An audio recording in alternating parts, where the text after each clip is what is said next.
noches, amigos.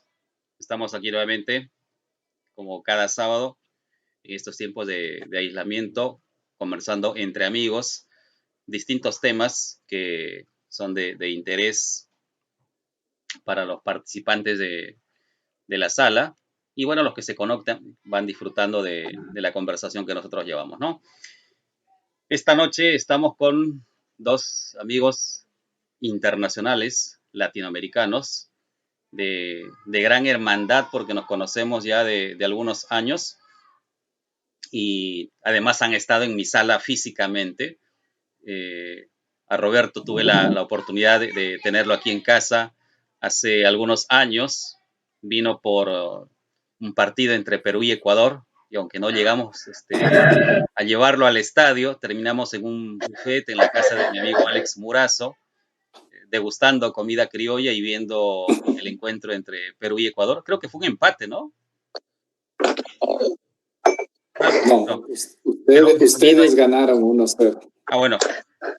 Y Zaira estuvo este año. Zaira vino este verano aquí a Perú, estuvo aquí en Lima, conociendo algunos lugares de nuestro país y también estuvo aquí con mi familia, con mi esposa, con mis hijos. Fuimos a algunos lugares también a conocer. Y qué gusto tenerlos nuevamente en salas. Roberto, Zaira, muy buenas noches. ¿Cómo están? Hola Henry, Zaira, buenas noches. A quienes están conectados por este medio, pues un gusto, un placer compartir contigo, Henry, Zaira, pues estos minutos, gracias a Dios sin novedad y listo para poder dar testimonio de un tema tan importante como puede ser el pensamiento crítico. Bueno, también quiero saludar a Henry y agradecerle por este espacio tan interesante, tan valioso, tan ameno que nos ha brindado en forma presencial, como lo ha contado Henry, y en forma virtual ahora en esta sala, en donde recoge a sus amigos para compartir las experiencias que como maestros, como pedagogos, hemos construido a lo largo de nuestra vida. Buenas noches, Roberto, y a todos también. Hola. Sí, en esta primera parte me gustaría que nos cuenten cómo está la situación por sus países, por sus ciudades. Les comento que aquí en Perú hemos dejado de hablar del COVID-19 y de la cuarentena y del aislamiento y de la pandemia estos días, debido a la crisis política que se ha desatado por unos audios que involucran al presidente Martín Vizcarra y a un grupo de personas que han estado cerca de él.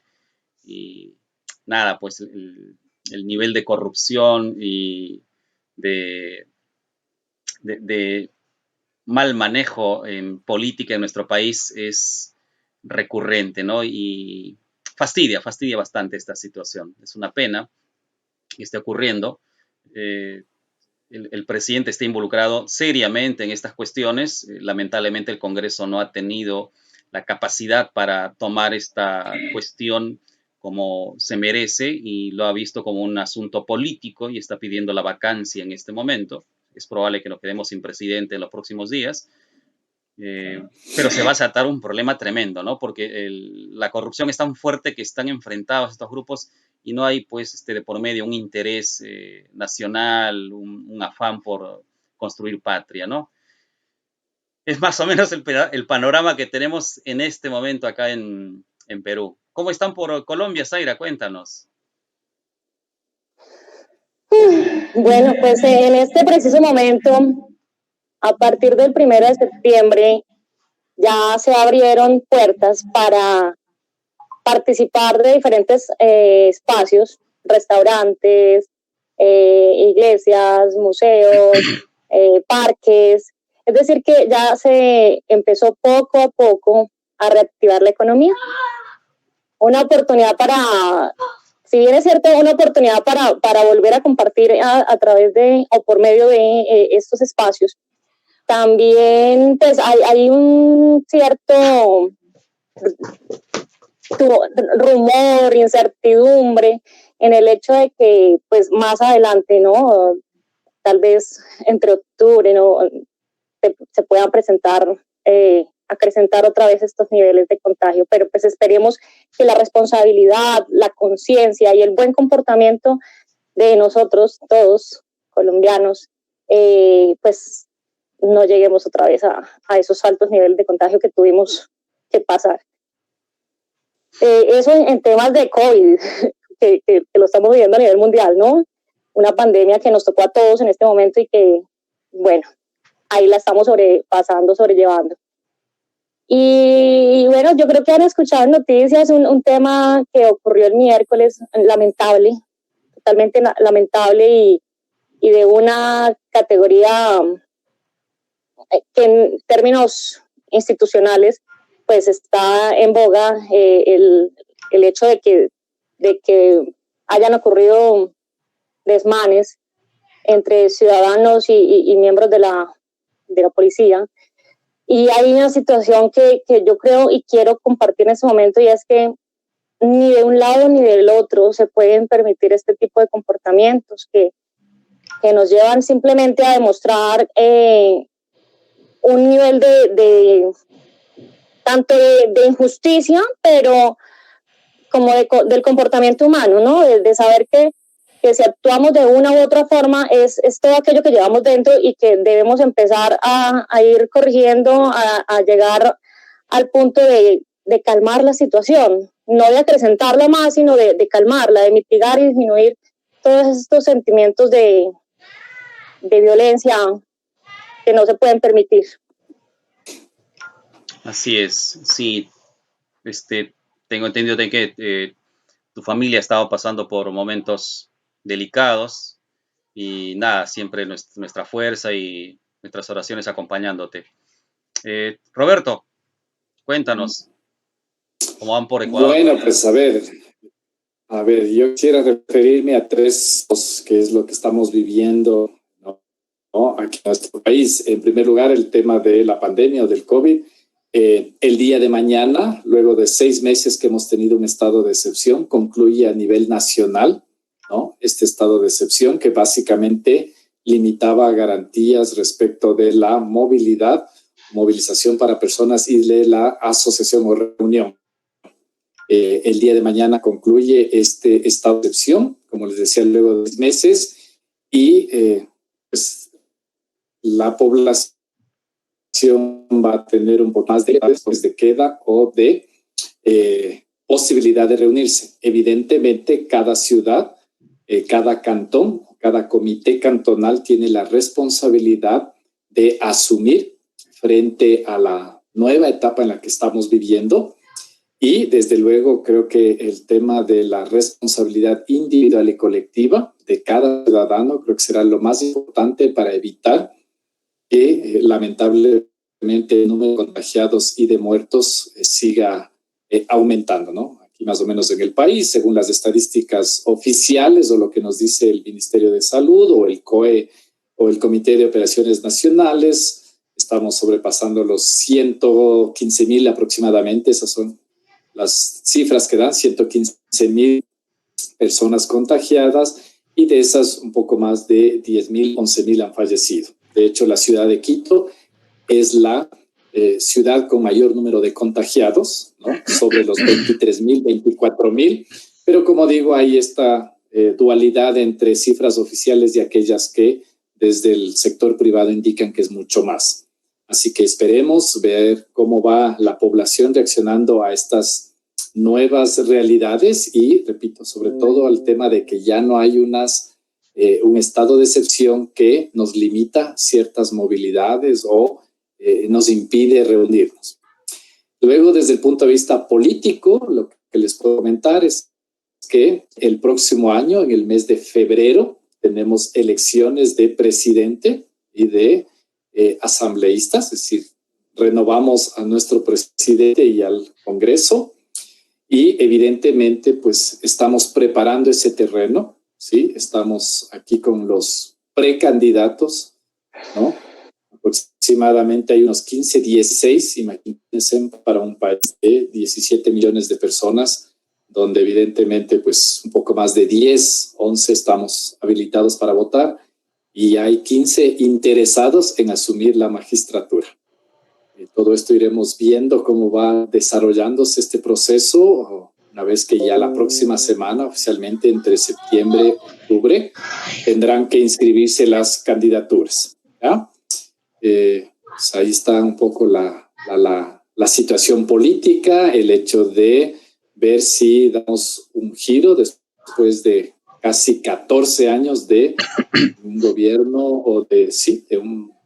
gobiernos de tendencia socialista del siglo XXI, ¿no? 10 años con Rafael Correa, 4 con el actual presidente Lenín Moreno. Como digo, la expectativa es ver si es que damos un giro total hacia nuestro futuro político, ¿no? En el país. Y luego también quisiera referirme un poquito en el campo educativo, ¿sí? Aquí en el Ecuador, por el tema regional, tenemos 2 calendarios académicos, ¿sí? Para el régimen de la Sierra y Amazonía, el año escolar 2020-21 ha comenzado hace 2 semanas, ¿sí? Estamos recién iniciando, estamos nuevitos en este año escolar y claro, con la expectativa de que en el quimestre anterior, en este régimen, ya tuvimos que trabajar bajo esta modalidad virtual y con toda la expectativa, la esperanza, el deseo de que en el tiempo que se considere prudente podamos volver a las aulas presenciales, aunque lamentablemente la situación del país, la situación sanitaria, me refiero, pues creo que impedirá que no sea antes quizá de febrero o marzo, con suerte, dependiendo, y si no, este año escolar tendremos que desarrollarlo de esta manera hasta el mes de junio próximo, en que concluye este régimen. El régimen Costa, que está situado hacia el Pacífico, ellos comenzaron sus clases en el mes de junio, así que vamos 3 meses ellos de este año escolar. Así que por ahí un poquito les pongo al tanto de lo que pasa en nuestro país, aquí en el Ecuador. Wow. Cuando hablabas sobre la política en Ecuador, pensé que estabas hablando de Perú. De ahí recordé que en Perú tenemos más de 20 candidatos cada vez que hay elecciones presidenciales. O sea que sí, son le ganamos. Realidades muy buenas, sí. Sí. Así Sí, no, son. en realidad, América Latina se parece bastante, ¿no? Hay cortes históricos que los van moviendo en olas de coincidencias políticas, económicas, ¿no? Y es una pena que no haya un curso de historia latinoamericana que nos permita tener esa mirada más regional, ¿no? Ver cómo se mueven las economías de Chile, Argentina, Uruguay, Paraguay, Colombia, Ecuador, Venezuela, y esa mirada que nos permita un panorama mucho más amplio, ¿no? Pero a ver, estamos aquí entre amigos con Zaira y Roberto, 2 amigos de Colombia y Ecuador, y nos acompañan muchas personas aquí a través de Facebook en esta transmisión en vivo. Un abrazo para todos los que nos están siguiendo. El tema es el pensamiento crítico en la escuela, del que se ha hablado mucho. Algunos dicen, no, pues en la escuela no se puede trabajar el pensamiento crítico, los profesores no están preparados. Otros señalan que los estudiantes, por su condición física, alimentaria, su salud mental, no están condicionados para desarrollar este tipo de pensamiento, este tipo de habilidades. Hay mucha teoría al respecto, se ha tejido mucho en la región, en América Latina, sobre esta cuestión del pensamiento crítico, creativo, ¿no? sobre las habilidades de pensamiento en general. Y en los últimos años inclusive se han estado creando nuevos diseños curriculares, nuevas propuestas educativas.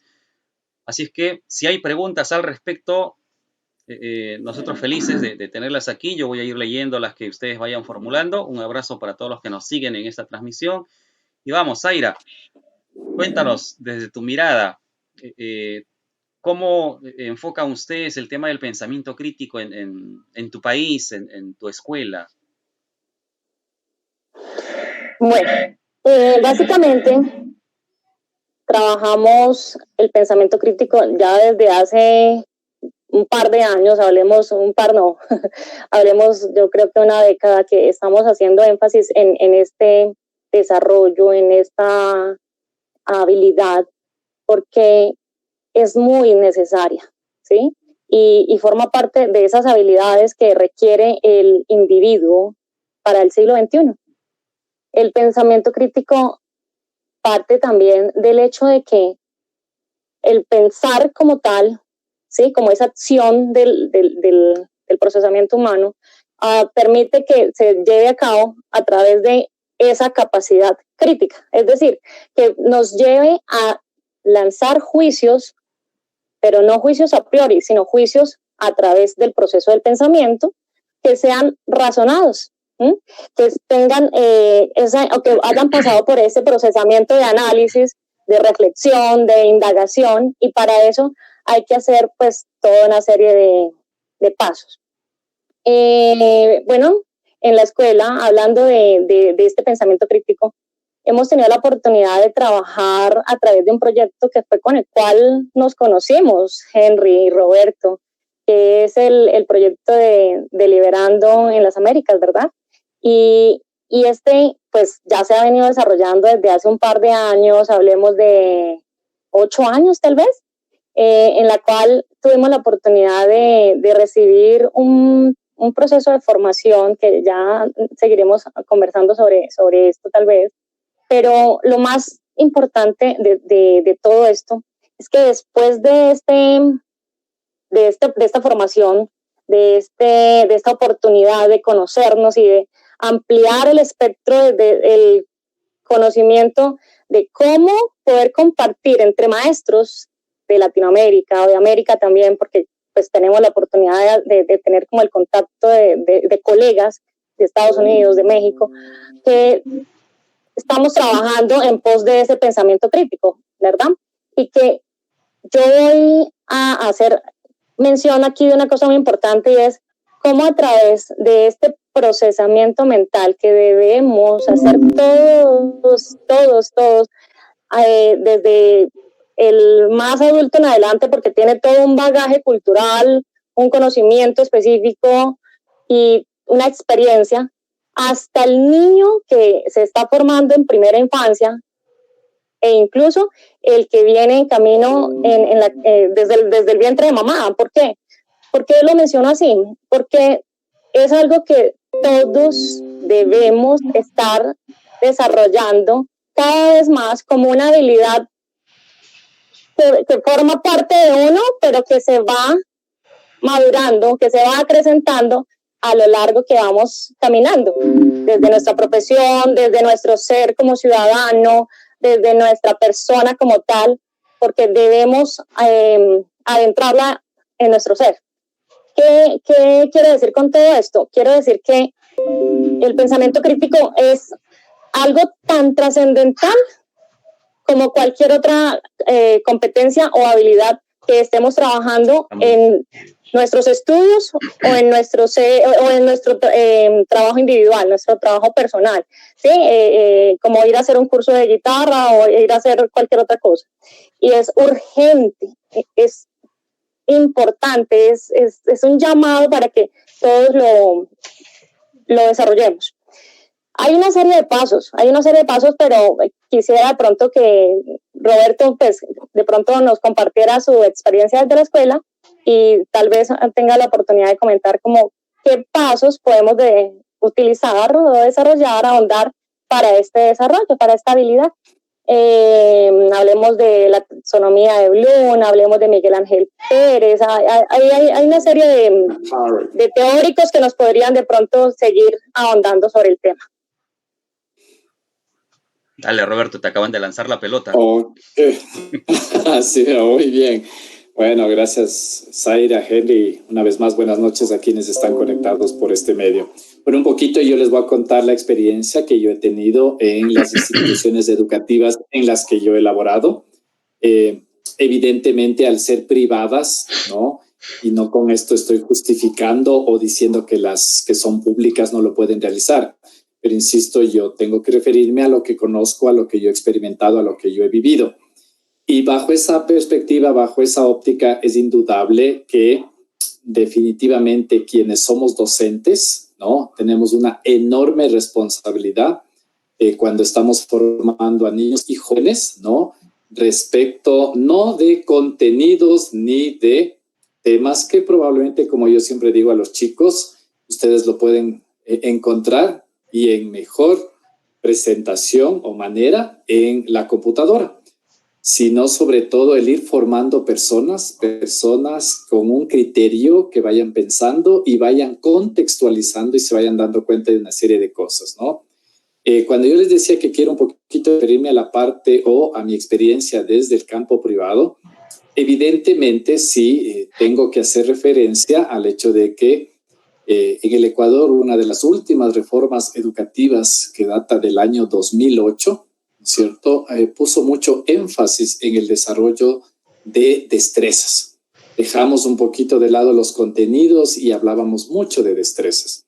Y yo siempre digo, ¿no?, que los docentes, y en mi caso yo soy docente de historia y geografía, tradicionalmente ha sido una asignatura que la trabajan con mucha memoria, ubicación, localización, y de pronto nos toca romper esos esquemas, esos paradigmas, e ir inculcando en nuestros estudiantes. Yo trabajo con estudiantes más o menos comprendidos entre la edad de los 11, 14 años, de esa edad más o menos, 12, 15 años quizá, ya los que van terminando, y evidentemente concuerdo con Zaira de que no solo debemos trabajar en estos años, sino que el pensamiento crítico, esta habilidad, esta formulación de nuevos, diríamos, pensamientos, tiene que ser trabajado desde los cursos más pequeñitos o desde los cursos iniciales.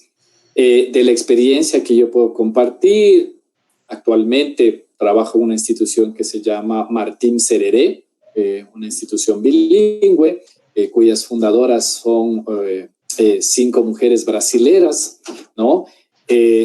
Y antes trabajando en instituciones asimismo bilingües, particulares, yo podría decir que ha sido un reto para todos los docentes. En mi caso, he buscado la manera de establecer con los chicos un mecanismo, una didáctica y una manera de aprender distinto. Es decir, yo puedo plantear, ¿no?, una destreza, un objetivo, pero el reto que yo tengo como docente es que los chicos sean capaces de vincular categorías mentales, ¿no?, que nos permitan elevar nuestro nivel de pensamiento, que no nos quedemos solo en la repetición o en la memoria, ¿sí?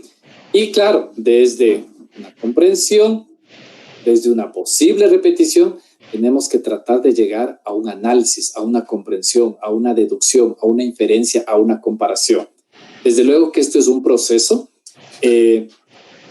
La posibilidad y los años de experiencia que yo llevo, ¿sí?, me permiten decir que considero que los chicos disfrutan de esta manera de aprender, es decir, no tanto con la memoria, sino a partir de un tema, a partir de una situación, problema que a veces se genera, el ir estableciendo, ¿no?, posibles análisis desde el punto de vista político, económico, social, cultural, religioso, contextualizar. Yo creo que ese es uno de los retos que tenemos los docentes, ¿no? Y claro, desde la experiencia que yo tengo, he procurado inculcar en mis estudiantes. Adicionalmente, claro, no solo por la reforma educativa que se lleva aquí en el país, sino también por la visión y la misión que tiene nuestra institución, evidentemente nos corresponde y nos hace muy responsables a quienes estamos al frente de los chicos de ir formando verdaderos jóvenes, verdaderas personas con un nivel de pensamiento que les permita defenderse y desarrollar habilidades para el siglo XXI. ¿Sí? La experiencia que tuvimos hace algunos años, ¿no?, de democracia, deliberando en la democracia en las Américas, contribuyó a ir estableciendo criterios y paralelismos entre los jóvenes y ver que había semejanzas y diferencias entre nuestros países.